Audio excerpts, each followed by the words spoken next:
Selamat datang kembali di RN Entertainment. Selamat datang kembali di The Golden Cross Playlist. Seperti biasa, hari ini kita akan melanjutkan review saham part yang ke-207. Namun sebelumnya, bagi teman-teman yang mungkin belum subscribe channel YouTube ini, sekali lagi jangan lupa tekan tombol subscribe, nyalakan lonceng notifikasinya agar teman-teman tidak pernah ketinggalan informasi-informasi terbaru dari channel ini. Di part yang ke-207 hari ini kita akan mereview kurang lebih ada 9 saham, di mana sebelum kita memulai untuk mereview ke 9 saham tersebut, maka pertama kali teman-teman saya informasikan sekali lagi bahwa yang belum mendaftarkan diri di live webinar 3-in-1 batch kedua bersama saya, teman-teman bisa klik link di deskripsi untuk segera mendaftarkan karena 31 Maret 2021 pendaftaran resmi ditutup. Dan teman-teman pastinya tidak akan mendapatkan lagi live webinar 3-in-1 seperti kesempatan kali ini, karena nanti di next webinar teman-teman tidak mendapatkan lagi harga webinar yang seikhlasnya. Jadi kalau misalkan hari ini teman-teman bisa bayar 10.000, 100.000, mungkin di next webinar teman-teman bisa bayar lebih dari itu, bisa 500.000, bisa sejuta. Jadi ini adalah kesempatan terakhir, kurang lebih cuman 3 hari lagi. Jadi teman-teman bisa manfaatkan momentum, manfaat kesempatan untuk kita belajar bersama teknikal 101, kemudian kita belajar money management, dan juga kita belajar tentang basic analisa fundamental. Kemudian teman-teman yang mungkin juga ingin bergabung di dalam komunitas cryptocurrency, teman-teman bisa hubungi telegramnya Malika EST 1995, atau teman-teman klik saja di Google t.me/Malika EST1995. Itu teman-teman bisa daftarkan di sana secara gratis, dan teman-teman langsung diundang ke dalam grup Ternak Koin, dan kita sama-sama belajar tentang cryptocurrency. Oke, kita lanjut ke pembahasan di mana indeks harga saham gabungan hari ini ditutup melemah minus 0,46% di level 6166,82. Kalau teman-teman perhatikan di chart ini bahwa tadi indeks kita sempat naik menuju level tertingginya di 6230,99, dan itu juga dekat sekali dengan resist yang sudah kita review di part sebelumnya, di mana di 6231,89. Jadi artinya hanya kurang lebih 0,9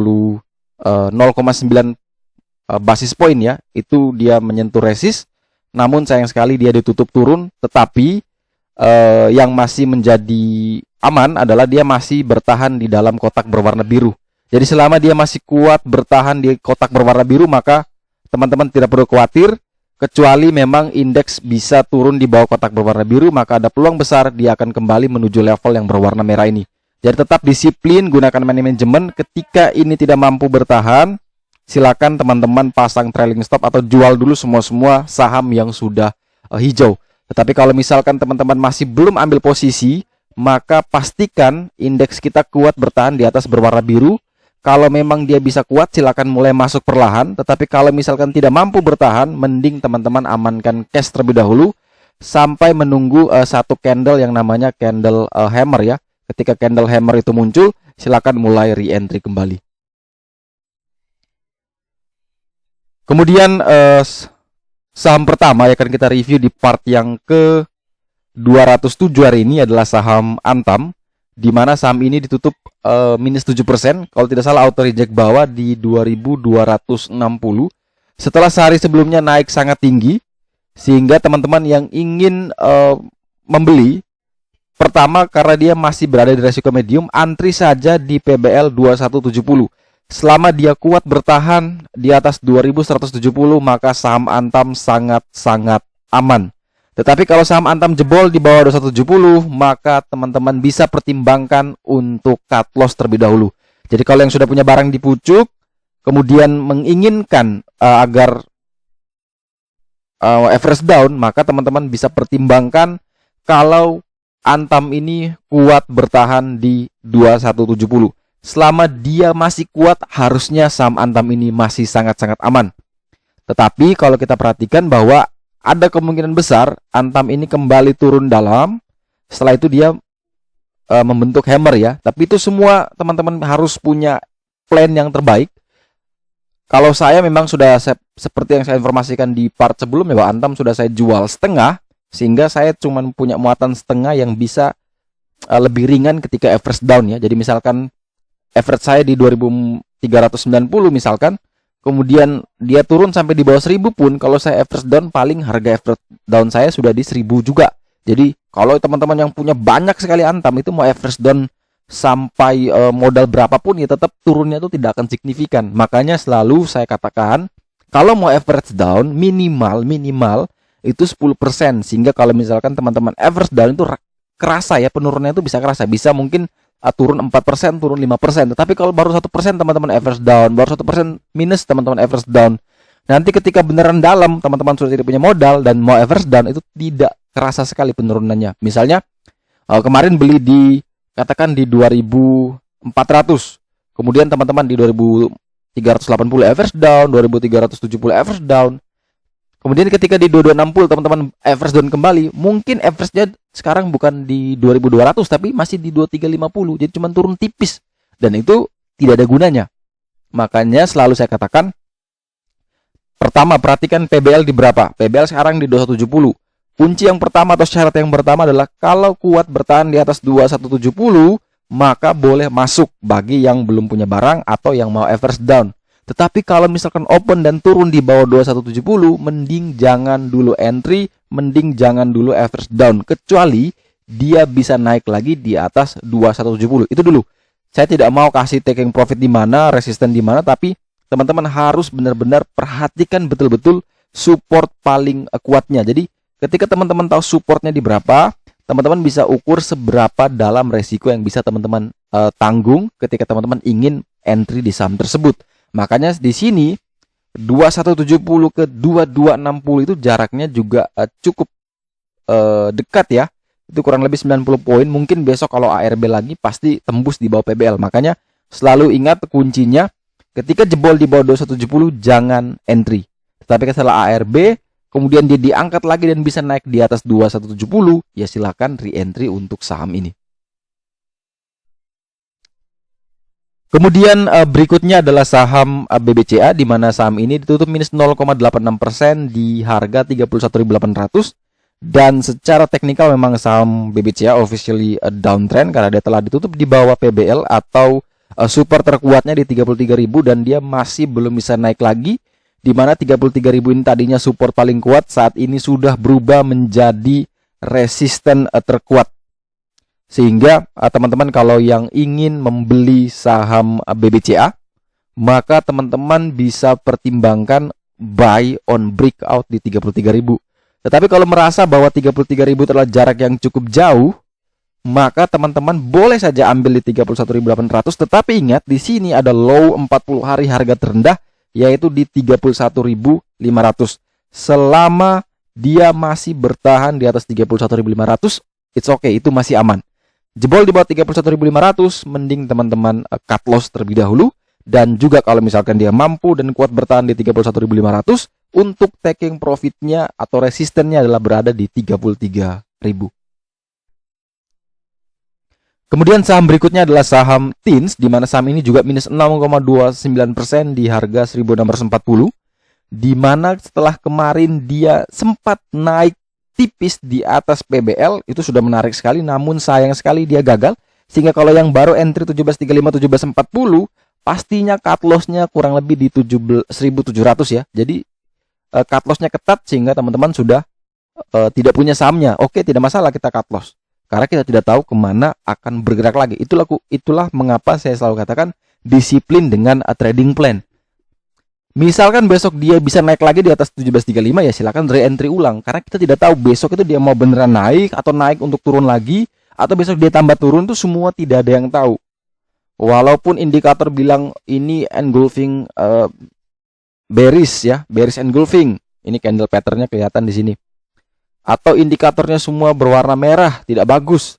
Tetapi tidak ada yang bisa menebak pasti besok arahnya kemana. Jadi teman-teman harus bedakan mana yang bisa menginformasi dan mana yang bisa mengomentari ya. Jadi kalau orang komentator kan setelah kejadian ya. Jadi setelah kejadian baru mengatakan bahwa kami memprediksi bahwa saham itu yang benar-benar turun. Kalau memang tidak turun dia tidak akan omong gitu ya.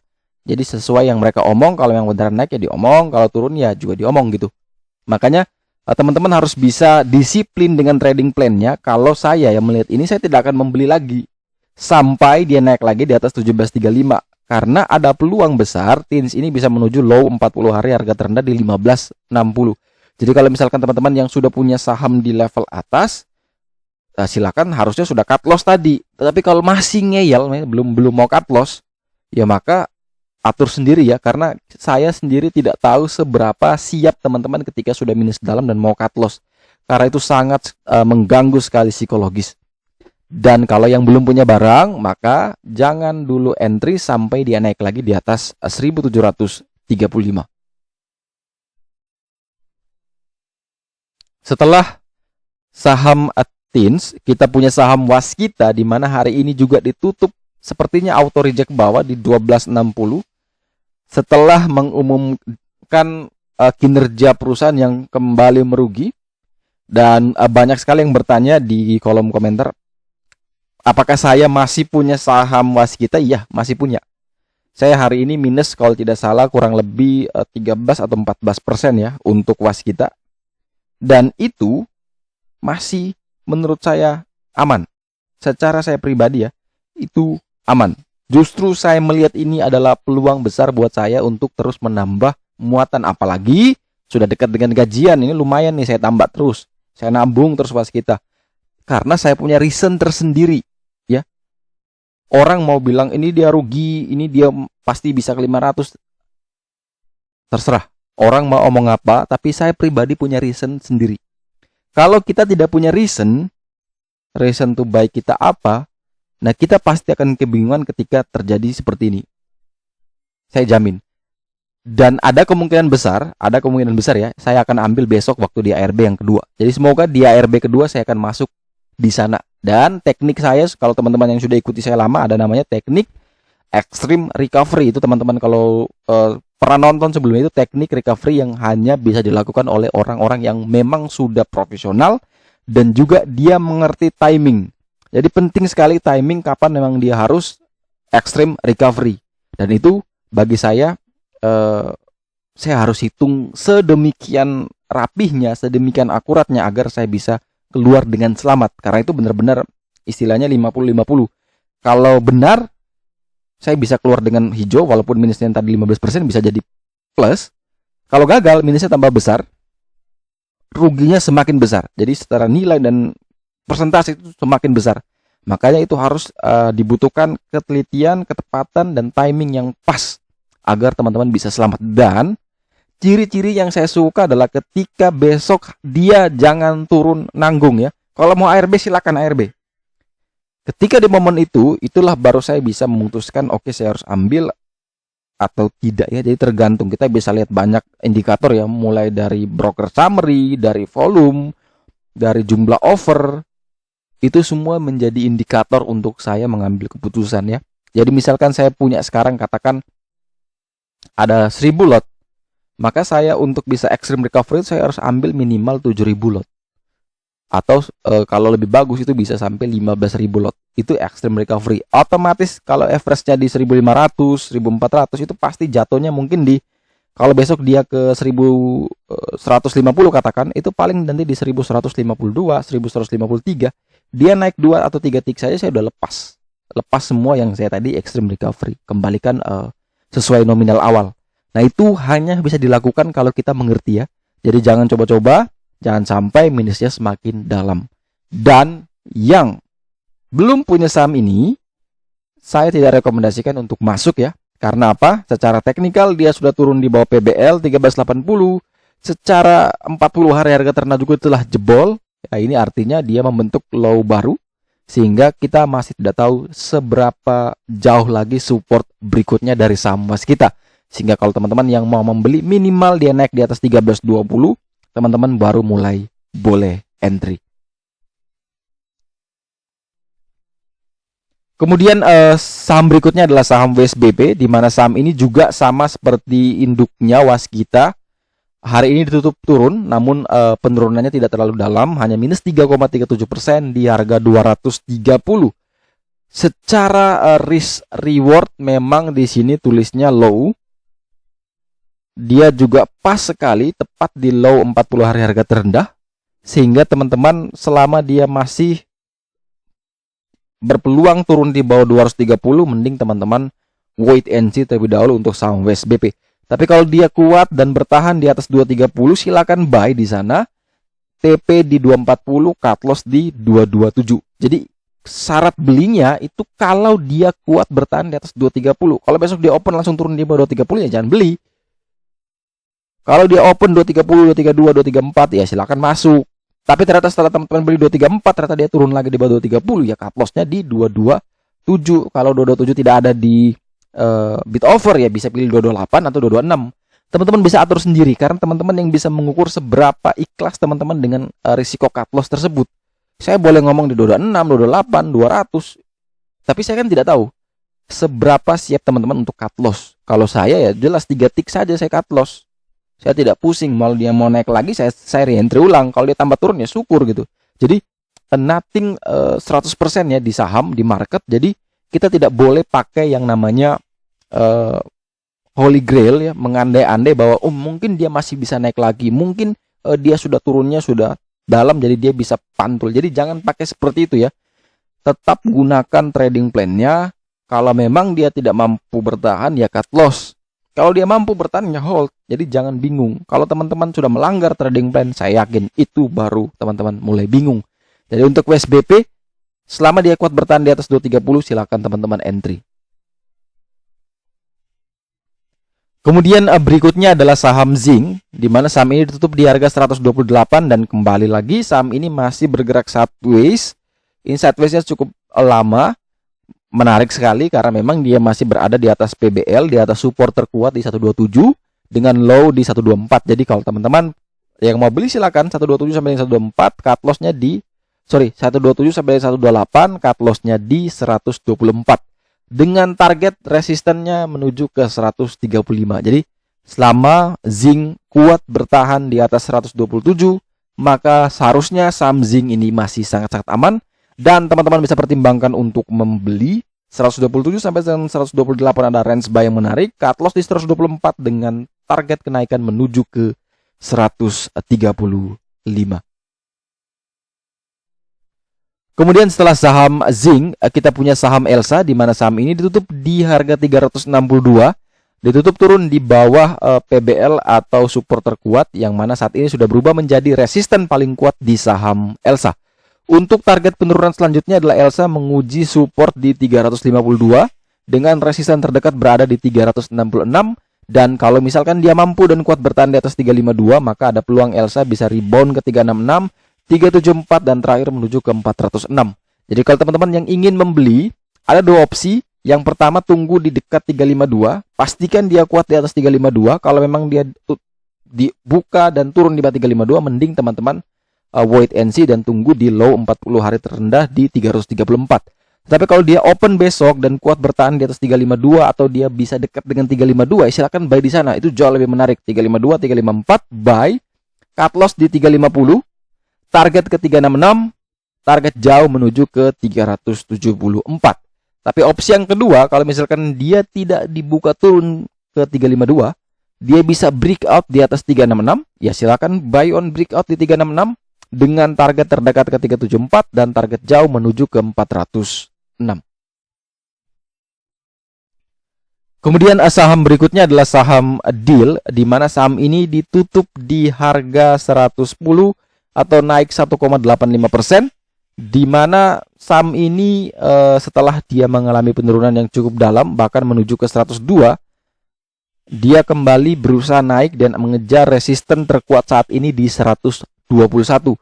Selama dia belum naik di atas 121, mending teman-teman wait and see terlebih dahulu dan mending tunggu di area 102. Jadi antri saja 102 sampai dengan 103, siapa tahu kena. Cut loss di 100. Target resistennya adalah menuju ke 121.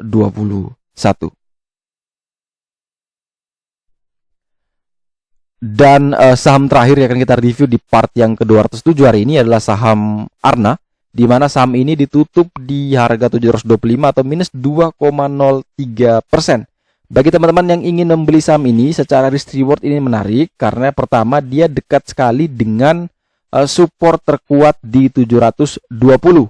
Yang kedua juga memang jarak dari PBH ke harga saat ini itu masih jauh, sehingga masih ada reward yang cukup besar yang bisa kita dapatkan. Jadi kalau misalkan kita lihat berdasarkan teknikal, 720 sampai dengan 725 adalah range buy yang menarik.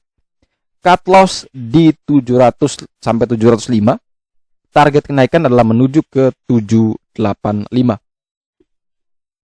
Sekali lagi, pastikan dia kuat bertahan di atas 720. Jadi kalau misalkan besok open dia di 705, ya maka mending teman-teman jangan dulu beli.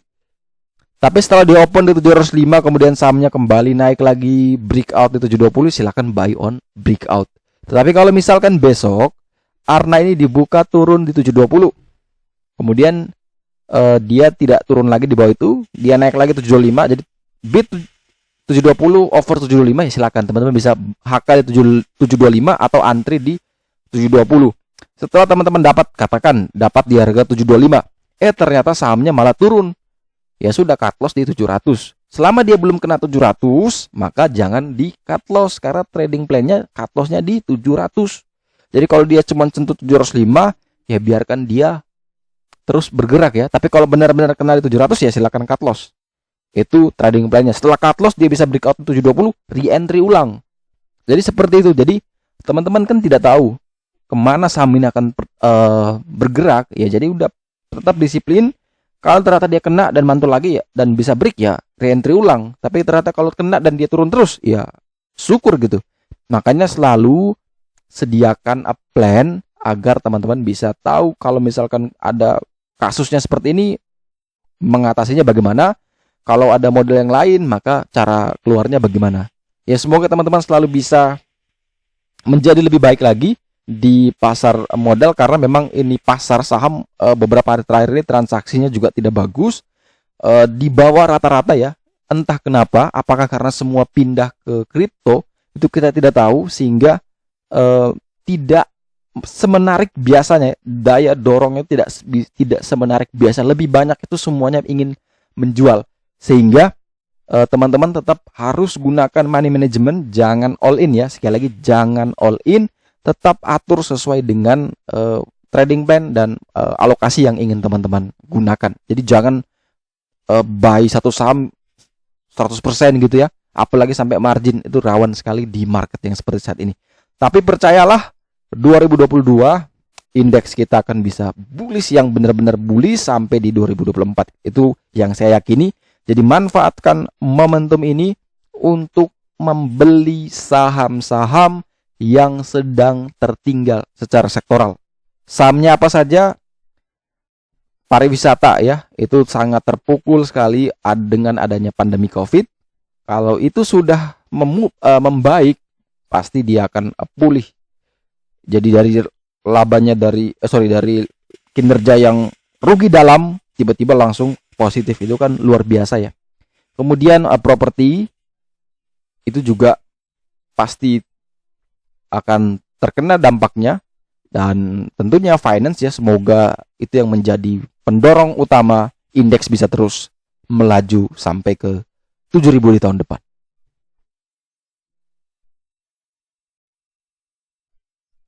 Oke, sekian dulu review saham part yang ke-207. Terima kasih banyak teman-teman yang telah setia menonton video ini. Jangan lupa like, subscribe, dan share agar semua informasi yang ada dalam video ini dapat berguna, bermanfaat, dan juga bisa membantu teman-teman semua di trading keesokan harinya. Sekali lagi terima kasih banyak, sampai jumpa dan semoga membantu.